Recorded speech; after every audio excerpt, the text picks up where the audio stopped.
Bom dia, meu irmão, minha irmã, tudo bem? A paz do Senhor Jesus Cristo a você. Uma ótima manhã. Hoje, dia 29/7. Um motivo de muita alegria. A gente está iniciando o nosso devocional mais uma vez. Mais uma manhã, né? Uma manhã muito gelada. Essa manhã tava e ainda tá, né? Mas no começo, assim, antes de o sol raiar, tava bem gelado. Foi uma noite bem fria aqui no Rio Grande do Sul. De cá quem fala, Mano Rômulo, trazendo uma palavra de Deus pra gente refletir, né? A gente tá fazendo uma leitura expositiva sobre a história da Gênesis, né? A história da criação de Deus, os primeiros povos, os patriarcas. E a gente está nos patriarcas agora. Já falamos um bom tempo sobre Abraão, sobre Isaac. Estamos falando agora sobre Jacó. E o capítulo que a gente está é o capítulo 31, parte final, do versículo 43 a 55. Nessa parte final vai haver uma reconciliação, né, meia que superficial, entre Jacó e seu sogro Labão.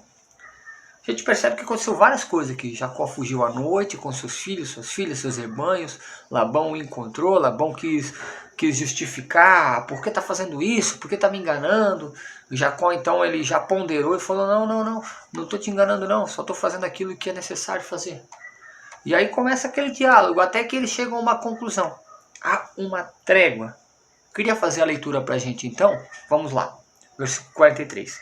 Então respondeu Labão a Jacó. Estas filhas são as minhas filhas. Estes filhos são os meus filhos. Os rebanhos são os meus rebanhos. E tudo o que vês é meu. O que posso fazer hoje a estas minhas filhas e filhos, se elas derem à luz?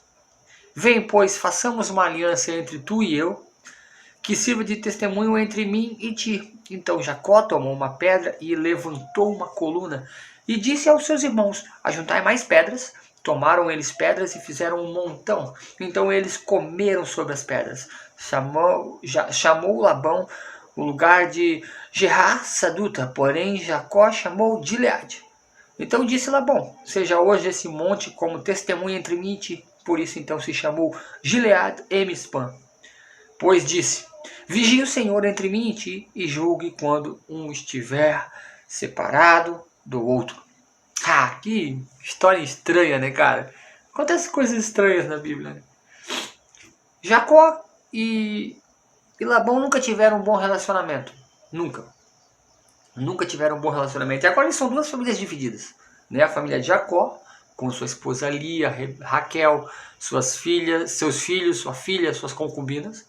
E Labão com seus filhos, seus servos. Então as duas famílias se juntam aqui, elas edificam um altar, elas edificam uma coluna, até fiz uma anotação aqui, ó. Um monte de pedra que a gente viu ali deveria servir como testemunho de um acordo feito, mas também deveria ser uma torre de vigia, Mispã, ou significa aquele que vigia. Um marco que também delimitaria a fronteira. A gente vai ver aqui na frente que existe ali uma fronteira.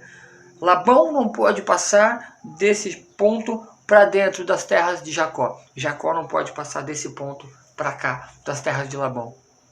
Uma família agora que é dividida por um monte de pedras. Né? Quantas pedras ficam no nosso caminho, né? Quantas pedras?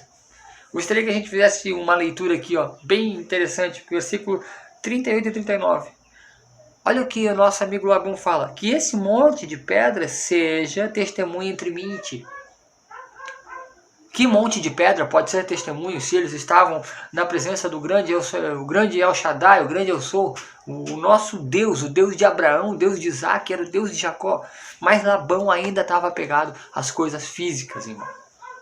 Labão ainda estava apegado àquilo que ele consegue ver. E aquilo que ele consegue ver para ele se torna um Deus, se torna um testemunho, se torna um pórtico. Labão não via o Deus de Abraão, o Deus de Isaac, o Deus de Jacó. Mas Labão conseguia ver um monte de pedra, isso ali para ele era suficiente.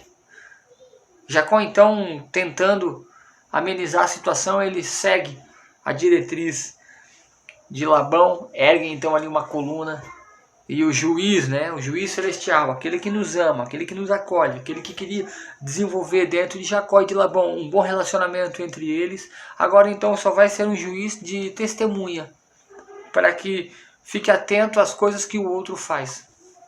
Apesar dos juramentos, né, Jacó e Labão eles não costumavam ter confiança um no outro. A gente percebe. Jacó foi enganado várias vezes. Labão enganou o seu genro Jacó. Labão também, dentro da sua ótica, foi enganado. Então eles não confiavam um no outro. E quando a gente não confia no Senhor, a gente não consegue confiar em ninguém. Por que eles não confiavam um no outro? Porque eles não tinham confiança plena no Senhor. Eles não tinham essa capacidade, né? Olha só o que acontece no final. Disse mais Labão a Jacó, versículo 51. Eis aqui um montão, e essa coluna levantei entre mim e ti. Seja um montão testemunha. Seja as pedras testemunha. A gente não passa para lá nem para cá. E aí o nosso amigo Labão vai dizer, o Deus de Abraão, meu tio, e o Deus de Naor, meu pai, julgue entre nós. E jurou Jacó pelo temor de Isaac, seu pai. O Deus de Abraão, o nosso Deus, o eu sou, e o Deus de Naor, que era o Deus dos antepassados, né? Deus de quem é o Deus de Naor? O Deus de Naor é o Deus de Terã, que é o pai de Abraão. Idolatria. Então Labão ele ainda está idólatra, ele viveu 20 anos com Jacó, um homem que servia a Deus, ele viu todos os milagres que aconteceram, ele viu todas as bênçãos, mas ele ainda está apegado ao mundo físico. Isso me faz entender que algumas pessoas não querem a liberdade, porque a liberdade traz responsabilidade. Isso me faz entender que algumas pessoas não conseguem enxergar a Deus, e não vão conseguir. Por quê? Porque elas estão apegados à vida física, às coisas. Pessoas que vivem no mundo das coisas, e não no mundo da espiritualidade, do relacionamento saudável com o Senhor. Versículo 54. Jacó oferece um sacrifício na montanha. Convida todos os seus irmãos para comerem o pão. Comeram o pão, passaram a noite na montanha. Tendo se levantado pela madrugada, Labão beijou seus filhos e filhas, os abençoou, partiu de volta para sua casa. Fiz uma anotação final aqui, quero ler contigo, meu irmão. A vida não é fácil. Mas, se nos sujeitarmos à disciplina de Deus e deixarmos que Ele conduza as nossas decisões, poderemos suportar as dificuldades de modo a triunfar sobre todas elas. E aí glorificarmos através do nosso caráter o nosso Deus. As dificuldades que a gente vai passar, a gente precisa ter a influência direta do Espírito Santo para superá-las, e superando-as, o poder de Deus seja manifestado através da nossa vida. E isso é maravilhoso.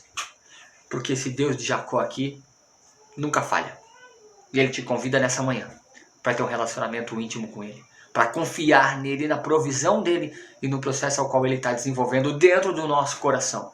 O processo, meu irmão, é dentro do nosso coração.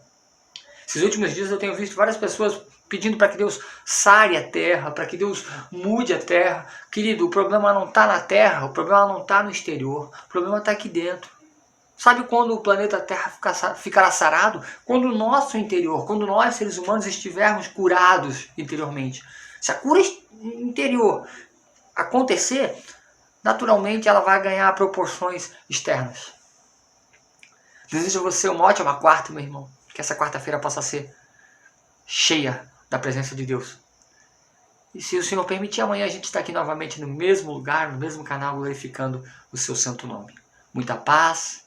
E até amanhã em nome de Jesus.